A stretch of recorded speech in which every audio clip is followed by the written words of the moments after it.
Tonight we honor a man who bills himself simply as one of America's clowns. I first met Red Skelton, bought of him. It was at the Warner Theater in Washington, D.C., and the year was 1938 or 1939. I was doing an acrobatic act at the time. I was on the bill, but Red was the star. With Red, work plus instinct equaled laughter. Born in Vincennes, Indiana, July 18, 1913, the son of Joseph and Ida Skelton, Red was a show business veteran before he even hit his teens. He played in medicine shows, minstrel shows, stock companies, even on a showboat floating down the Mississippi River. Not to mention dance marathons, burlesque houses, and of course, his first love, the circus. The circus. It's in Red Skelton's blood. It's always been there. His father was a clown who died before Red was born, but he left a legacy for his son to follow. Red's roots have been reflected throughout his life, certainly on stage, but also in his paintings.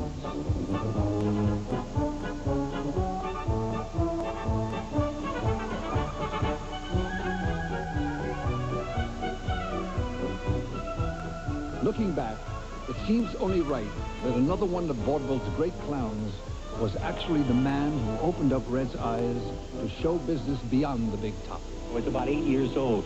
I used to sell newspapers on the corner. And one day there was a gentleman came up to me and he said, what do they do in this town for excitement, son? And I said, well, there's a big road show in town tonight.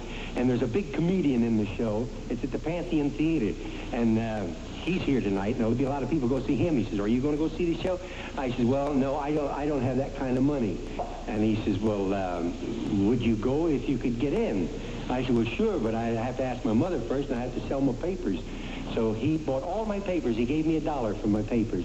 And he says, you be back here at 8 o'clock, and I'll see that you get in because I know the manager of the theater. Well, I went home and I told my mother, and she says, it's all right, but be sure and come right straight home. So I went back to the theater, and sure enough, here was this gentleman standing in front of the theater. He took me up to the doorman, and they put me in the balcony.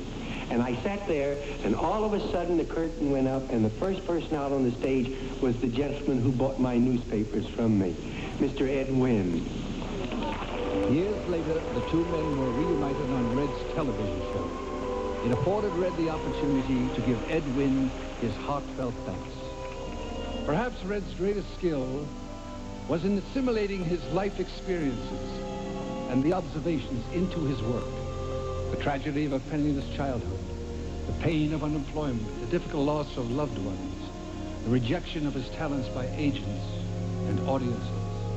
And he also knew the joy of becoming a treasured performer on radio and a beloved comedian in the movies. By the early 50s, Red was ready to make the transition to a medium for which he seemed to be predestined, television. From Television City in Hollywood, the Red Skelton Hour. Skelton's best cast were his own characters. The mean Whittle Kid, Clem Cadiddlehopper, San Fernando Red, Freddie the Freeloader, Cauliflower McPug. They were for Skelton what the Tramp and the Sad Sack were to Chaplin and Keaton. Your tail was on fire, you go that fast. If audiences found him totally engaging in his opening monologue, he was viewed as a true comic genius when he dared to be silent on television.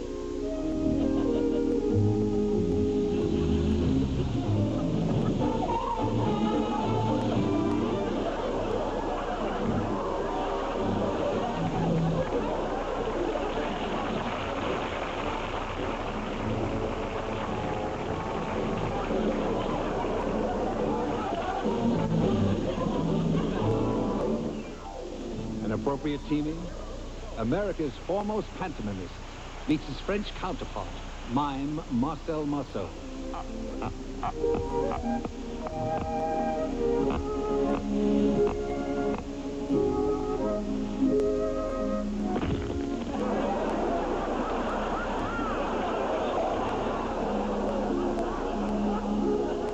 Skelton is an original who can turn a regular routine into a classic, and whose classic routines, like the drunk commercial announcer in the Guzzler's Gin sketch, never, ever became routine.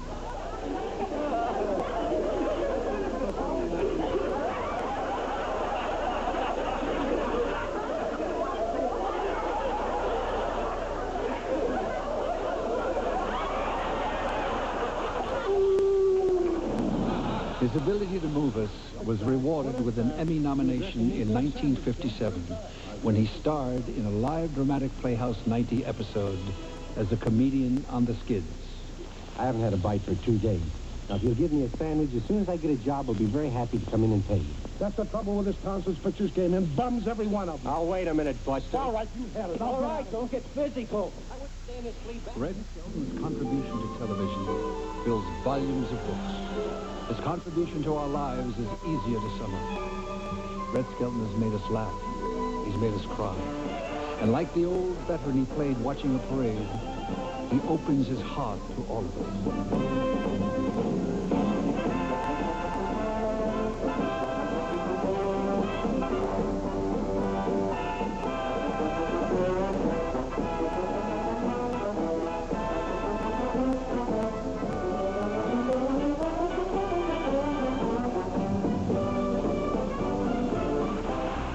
Just like the clown who hides behind the mask, there's a side to Red Skelton the public rarely gets to see. How many people know that Red has written nearly 5,000 musical compositions? And how many people know of his authorship of more than 4,000 short stories? And how many people are aware that to this very day, he continues to appear throughout the country in concert performances that consistently sell out? For his irrepressible desire to create an atmosphere where comedy can flourish, for his ability to turn the craft of the clown into an art form, for his continuing contribution to the human comedy and to humanity in general, the Television Academy happily inducts into the Hall of Fame Red Skelton.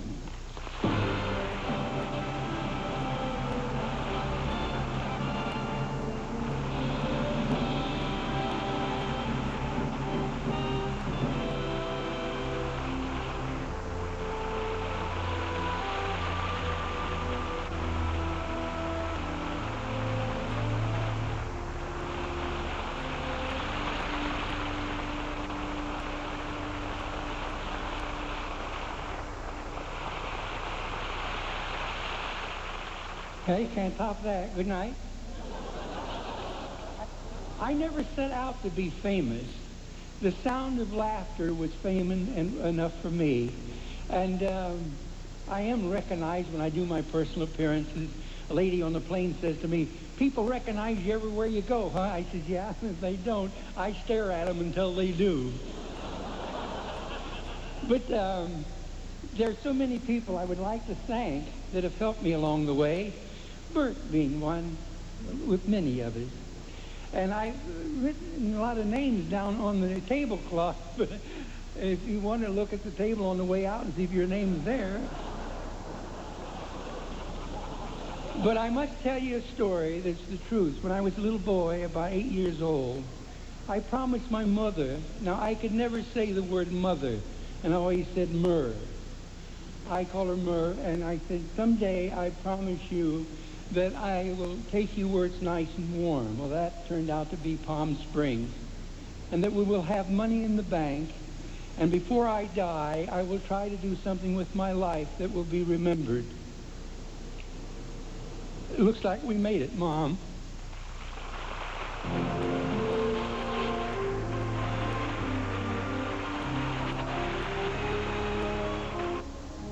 Right.